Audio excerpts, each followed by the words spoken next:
자, 오늘 인사가 만사라는 제목으로 말씀 증거합니다. 우리가 인사가 만사다라는 말을 많이 쓰지요. 사람의 일이 만 가지 일이다.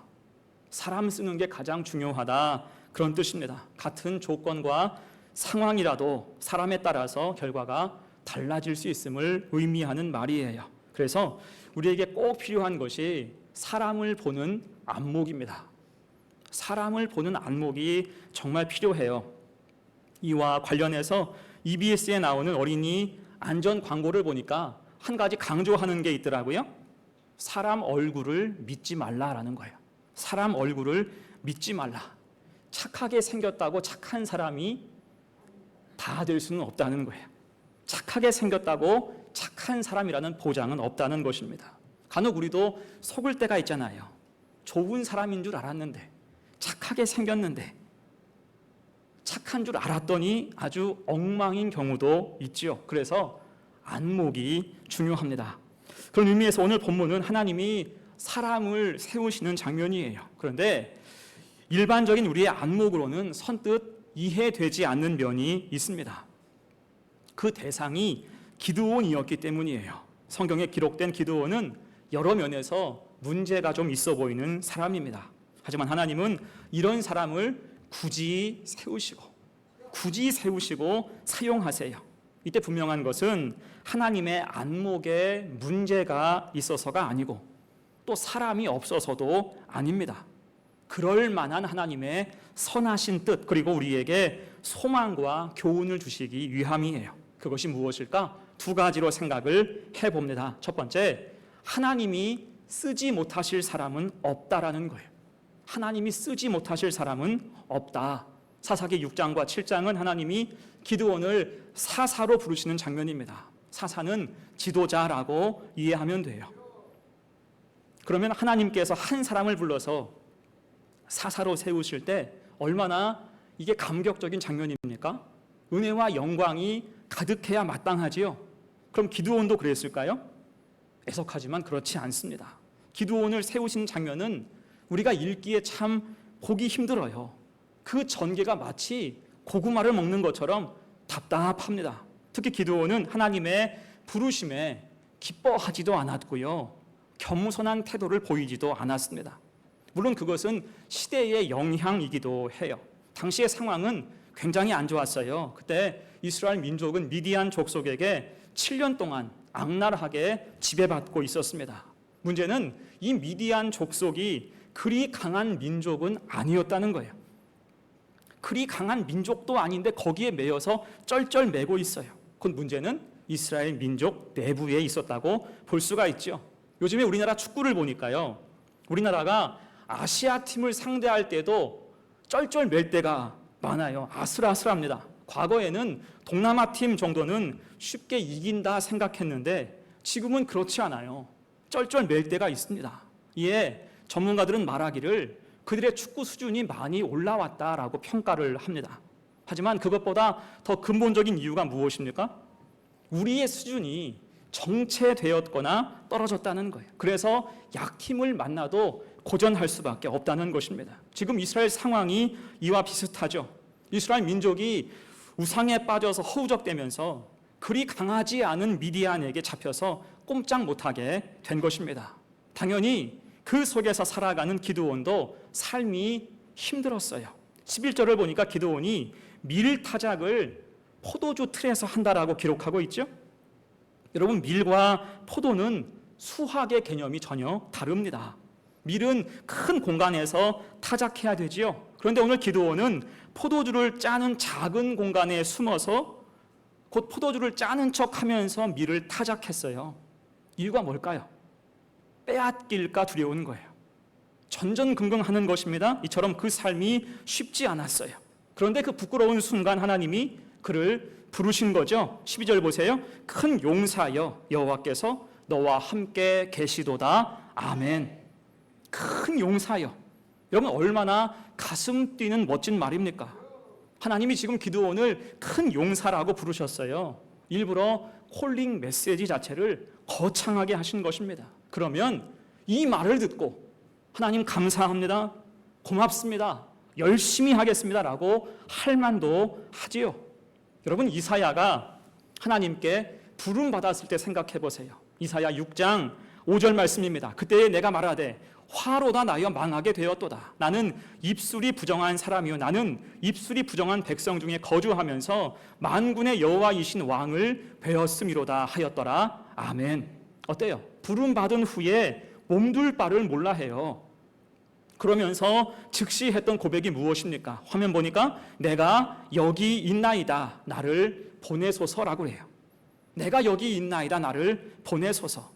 여러분, 얼마나 겸손하고 호부당당합니까?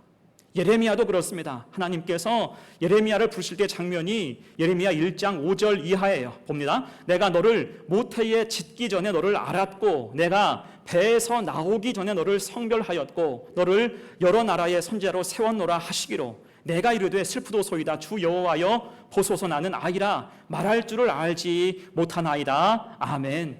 그는 부름받았을 때 하나님 앞에 겸손히 서요. 그리고 감사하게 이 사명을 받은 후 모진 고난이 있어도 그는 끝까지 최선을 다합니다. 이제 7, 8월 달 큐티 새벽 예배 텍스트가 예레미야서 26장 이후 말씀인데요. 눈물 나요. 그 정도로 충성하고 순종한 것이 예레미야의 삶이었습니다.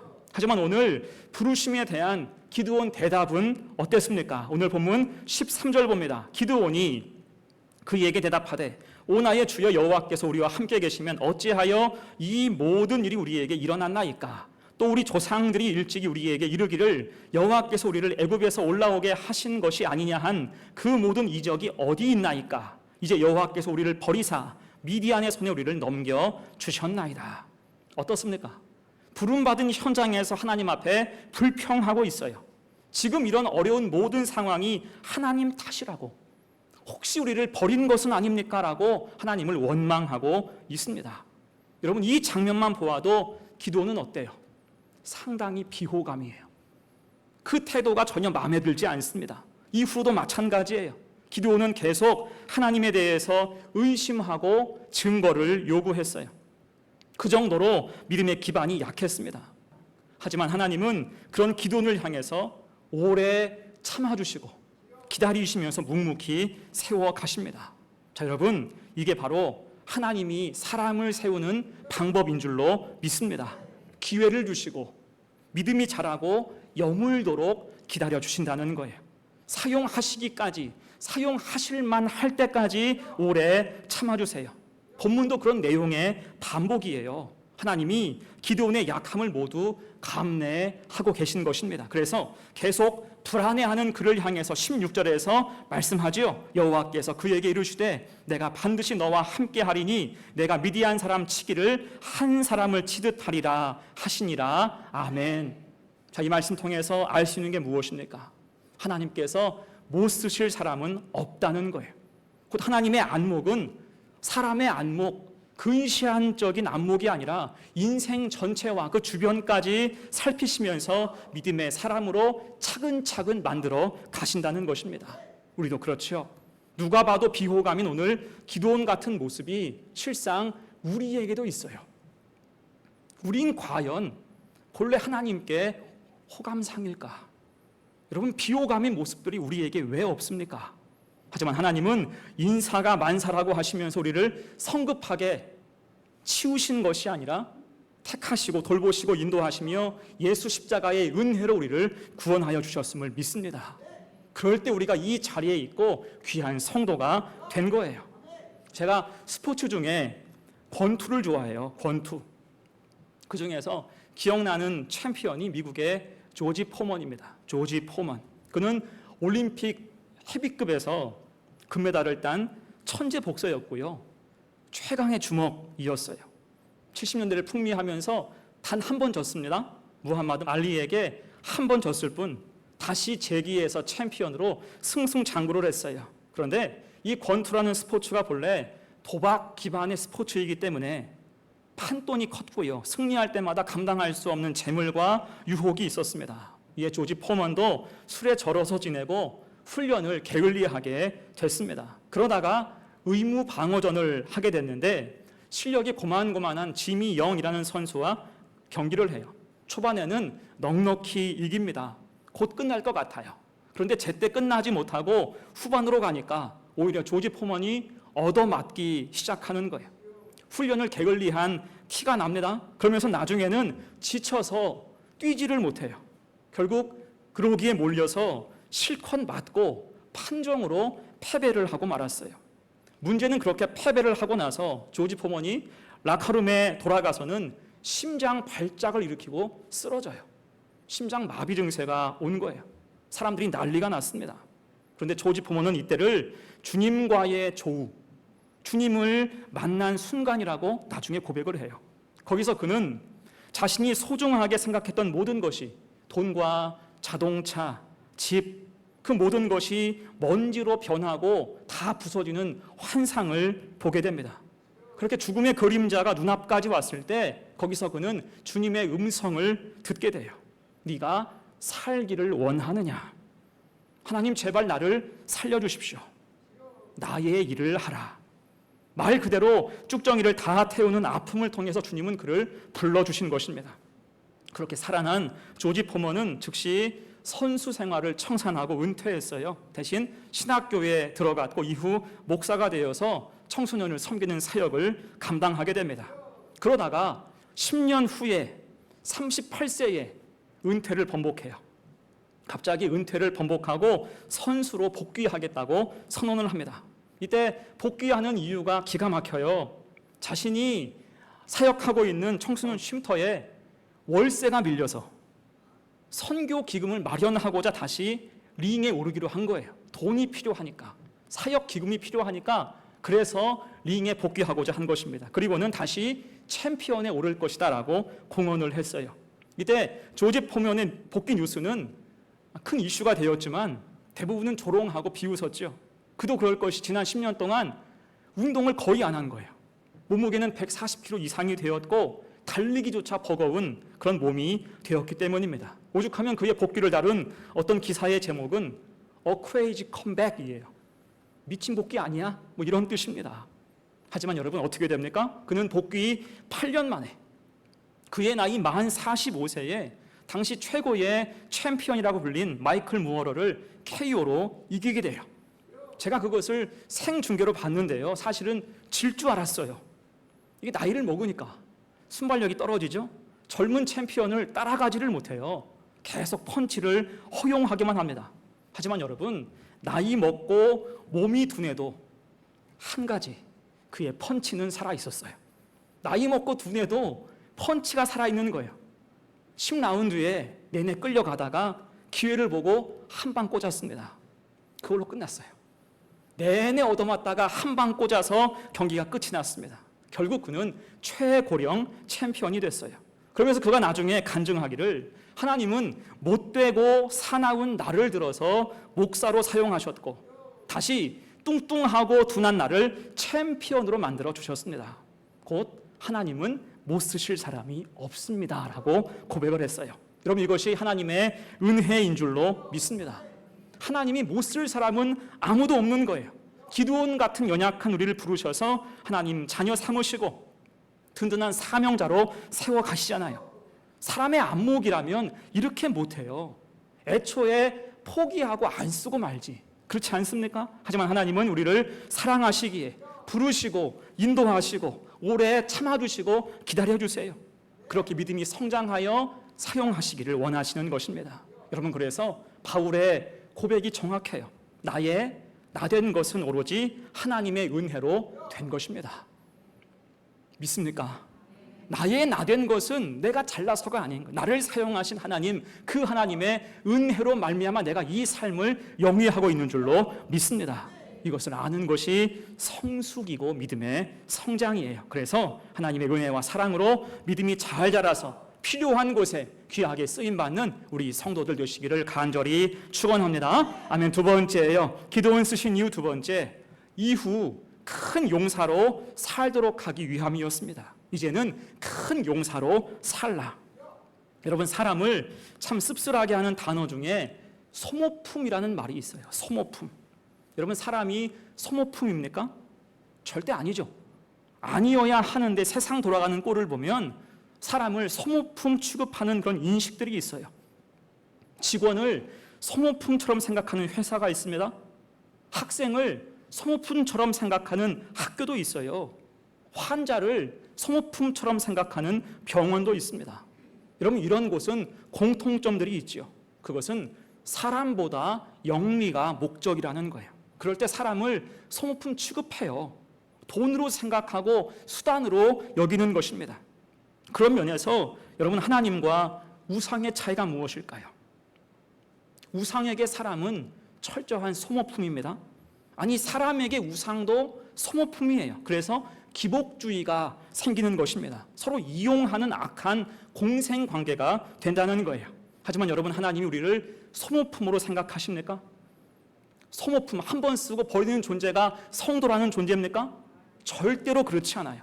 하나님 우리를 귀하게 여기시고 사랑하심을 믿습니다. 그래서 좀 전에 우리가 본 것처럼 기드온, 그를 향해서 오래 참으시고 채우셔서 고쳐 쓰실 작정을 하시잖아요.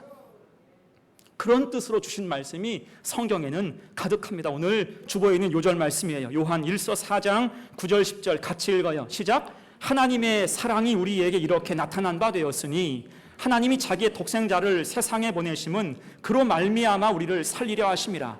사랑은 여기 있으니 우리가 하나님을 사랑한 것이 아니요 하나님이 우리를 사랑하사 우리 죄를 속하기 위하여 화목제물로 그 아들을 보내셨습니다. 아멘. 어떻습니까? 분명한 사실이 뭐예요? 하나님이 우리를 사랑하신다, 그거예요. 하나님이 나를 사랑하신다. 자, 그래서 오늘 기드온 부르실 때도 큰 용사여 여호와께서 너와 함께 계시도다라고 불러주셨어요. 자, 그렇다면 여러분, 여기서 큰 용사의 뜻이 뭘까요? 당장 하나님께 필요한 사람일까요? 아니면 이런 사람이 되라고 압박하시는 걸까요? 아닙니다. 여기서 큰 용사의 뜻은 하나님이 늘 함께 하시는 사람이 되라는 거예요. 곧 큰 용사의 근거는 하나님이 함께 하시기 때문에 하나님이 함께 하실 때 큰 용사가 될 수 있다는 것입니다. 임마누엘 하실 때 큰 용사로 살아갈 수 있다는 거예요. 그래서 하나님이 기드온 쓰신 이유가 무엇일까요? 어떤 성과를 얻기 위해서 그를 불러 쓰신 것이 아니에요. 승리는 이미 예정되어 있었습니다. 기드온의 300용사 기억하죠? 기드온과 300용사. 여러분, 그 300명의 용사로 어떻게 수만 명을 상대할 수가 있을까요? 그러니까 이미 승리는 하나님이 준비해 놓고 계신 거예요. 작정하고 계셨습니다. 다만 하나님은 기드온이 하나님을 통해서 그 큰 승리를 경험함을 통해서 그 믿음으로 이후 겸손하게 사사의 직무를 감당하기를 원하신 것입니다. 그것이 큰 용사죠. 내 힘으로 내가 잘나서 승리한 것이 아니라 오로지 하나님의 은혜입니다. 하나님과 늘 함께하는 그 사람이 큰 용사라는 것입니다. 하지만 여러분, 안타깝게도 기드온은 이런 하나님의 뜻에서 빗나가게 되었어요. 하나님과 늘 동행하는 큰 용사가 아니라 세상적인 의미에서의 큰 용사, 그저 세상 속에서 왕의 버금가는 권세를 얻고 군림하는 인생을 살고자 했습니다. 그럴 때 미디안과의 승리는 하나님의 역사가 아니라 기드온 본인의 자랑이 되고 결국 탐욕스러운 삶으로 흘러가고 말았어요. 그 끝이 좋지를 않았습니다. 안타까운 대목이 아닐 수 없죠. 그런 의미에서 여러분, 우리는 결코 신앙이 소모품이 아닌 임마누엘, 하나님과 함께하는 삶이 우리 신앙의 최종 목적이 되시기를 간절히 축복합니다. 아까 불렀던 찬송처럼 높은 산이 거친들이 초막이나 궁궐이나 내 주 예수 모신 곳이 그 어디나 하늘나라, 그것이 하나님이 원하시는 큰 용사의 모습이 되는 줄로 믿습니다. 자, 이와 관련한 아름다운 스토리가 있어요. 실은 이번 주일이 6.25 민족 화해 주일입니다. 또한 모레 6월 25일은 한국전쟁 74주년이에요. 저는 6.25 전쟁사 최고의 장면 중 하나가 흥남 철수작전이라고 생각을 합니다. 흥남 철수작전. 여러분, 세계 3대 동계 전쟁을 아십니까? 세계 3대 동계 전쟁 하나는 나폴레옹의 러시아 전쟁이었어요. 프랑스와 러시아가 붙은 전쟁이에요. 이것이 나폴레옹이 몰락하게 된 직접적인 원인된 전쟁이었죠. 또 하나는 2차 세계대전 중에 동부전선 전쟁이었습니다. 히틀러가 러시아에 쳐들어갔다가 처절하게 패배한 전쟁이죠. 이게 다 추위 때문에 진 전쟁이에요. 추위 때문에 다 모든 것이 얼어버려서 질 수밖에 없었죠. 그리고 마지막 하나가 한국전쟁 장진호 전투였어요. 여기서 장진호는 북한 개마고원이에요. 평균 해발 고도가 1200m 이상입니다. 당연히 춥겠죠. 그곳은 겨울이 되면 영하 20도, 30도, 40도는 기본으로 찍어요. 거기에 고립된 미군과 연합군이 기록적인 패배를 당하게 돼요. 이것은 나중에 중국 역사에 큰 자랑이 돼요. 항미원조라고 하죠. 미국에 대항하고 북조선을 도왔다 그래서 항미원조, 미국을 이긴 전쟁이라고 해서 선전하고 영화까지 여러 편 만들었습니다. 자, 아무튼 그렇게 전선이 다 무너져서 후퇴하게 되었는데 이때 주요한 철수 루트 중 한 곳이 흥남부두였어요. 배 타고 남쪽으로 다 내려와서 전열을 정비해야 된다라는 것이 미국의 인식이었습니다. 문제는 이미 북한의 실체를 알게 된 피난민이 그곳에 너무 많이 몰려갔다는 거예요.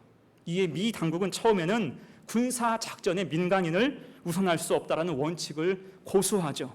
하지만 너무 많이 오는 거예요. 그래서 결국은 이를 철회하고 무기고를 다 비우고 군함에 민간인을 태우게 됐습니다. 전쟁사에서 갖고 있는 무기를 포기하고 민간인을 태운 것이 이때가 거의 유일한 사건입니다. 그래도 못한 사람들이 많았어요. 이때 미군의 제독이 한 사람한테 간곡히 부탁을 해요. 그게 당시 미군 측과 계약을 맺고 입항해 있던 상선 메로디스 빅토리호입니다. 레너드 라루 선장이었어요. 이때 그의 배는 군함이 아니고 상선이었다고요. 애초부터 군대에 소속된 것이 아니라 전쟁 물자를 실어 나르기로 미군과 계약을 맺은 것입니다. 그러니까 민간인을 실어 나르는 것은 애초에 계약 사항에 없었던 그런 것이었어요. 이게 미국 측에서도 함부로 강요할 수가 없었겠죠. 다만 부탁하는 거예요. 이들을 좀 실어서 남쪽으로 같이 보내주자. 이때 상선의 선장은 빠르게 결정을 합니다. 그리고 그들도 모든 물자를 다 버리고 사람을 태우기로 하는 거예요. 그렇게 그들은 군함이 먼저 빠져나간 자리에서 가장 마지막까지 사람을 태우기 시작합니다. 물건을 모두 다 버리고 배의 구조까지 바꾸면서 사람을 꾸역꾸역 그 배에 태웠어요. 그럴 때 그 배는 나중에 15,000명이 탑니다. 원래는 60명 정원이에요. 그러니까 그 외에는 다 이제 물건들 자리죠. 다 빼고 사람을 가득 채울 때 15,000명이 탔어요.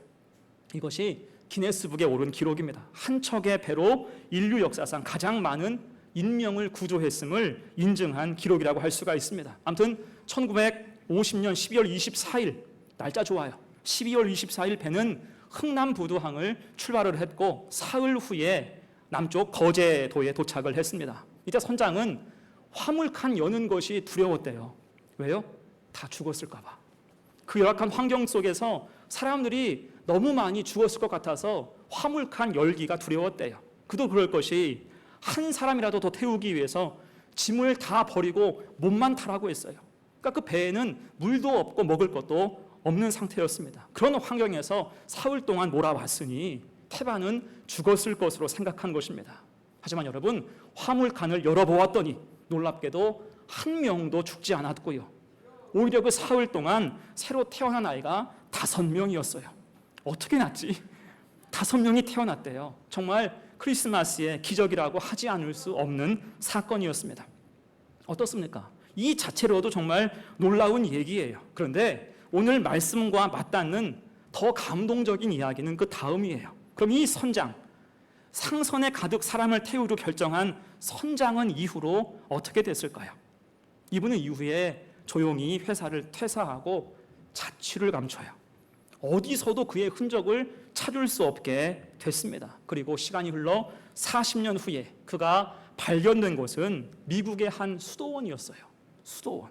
알고 보니까 그는 흥남에서 거제까지 항해를 마치고 미국에 돌아가서 카톨릭 수사가 됐습니다. 신부가 아니에요. 예배를 집례하고 사목하는 그런 사제가 된 게 아니라 노동과 묵상과 침묵을 하며 살아가는 평수사, 수도사의 삶을 택한 것입니다. 그러면서 자연스럽게 흥남부두의 사건에 대해서도 40년 넘게 아무에게도 말하지 않고 침묵하고 있었다는 거예요. 이에 그를 어렵게 찾은 한 동료가 찾아와서 여러 번 물었습니다. 어떻게 그 일을 했습니까? 어떻게 그런 결정을 할 수 있었습니까? 그랬을 때 그가 어렵게 꺼낸 말이 그 답은 성경에 있다 라고 하면서 요한복음 15장 13절 14절을 읽어줬다고 하죠. 같이 읽어요. 시작. 사람이 친구를 위하여 자기 목숨을 버리면 이보다 더 큰 사랑이 없나니 너희는 내가 명하는 대로 행하면 곧 나의 친구라. 아멘. 그러면서 그가 이렇게 말을 했대요. 그때 우리 배에 키를 잡고 계신 분은 하나님이셨습니다.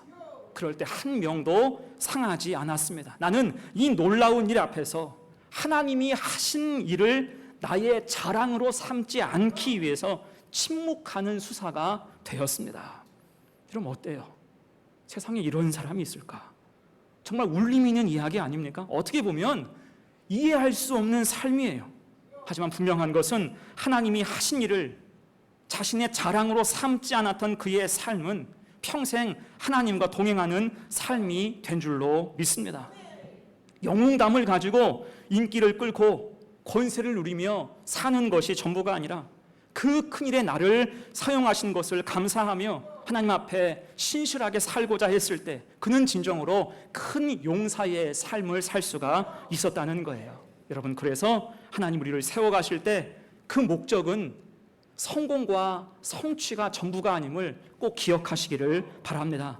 큰 용사는 단지 성공하고 크게 성취한 사람이 큰 용사가 아니라는 거예요. 큰 용사는 임마누엘, 변질하지 않고 끝까지 하나님과 동행하는 것에 있습니다.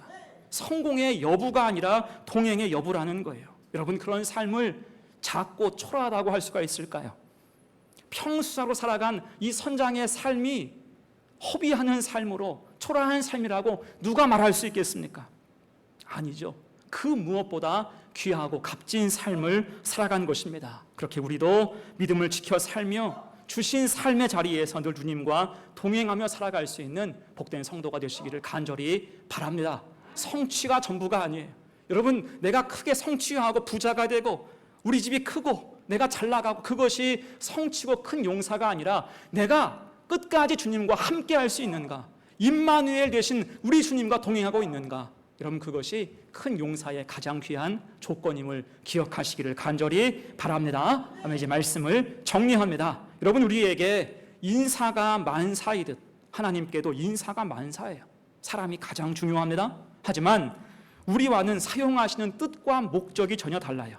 결코 우리를 소모품으로 바라보지 않으십니다. 소모품이 아니기에 하나님이 쓰지 못하실 사람은 아무도 없다는 거예요. 곧 우리를 사랑하시기에 오래 참으시면서 기회 주시고 돌보시면서 우리 믿음이 자라기를 원하신다는 것입니다. 더 나아가서는 성공이 전부가 아니라 성숙을 기대하시는 거예요. 진짜 큰 용사는 힘과 능력, 성공과 승리가 끝이 아니라 임마누엘, 하나님과의 동행이 최종 목적이 되기 때문이에요. 이것이 우리가 지향해야 되는 삶의 모습인 줄로 믿습니다. 그럼 복되고 아름다운 삶, 하나님의 은혜로 우리의 믿음이 거기까지 성장할 수 있는, 남과 비교하고 가슴 아파하지 말고 내가 지금 주님과 동행함을 통해서 감사하고 찬송하고 만족할 수 있는 복된 성도의 삶이 되시기를 간절히 축원합니다. 아멘.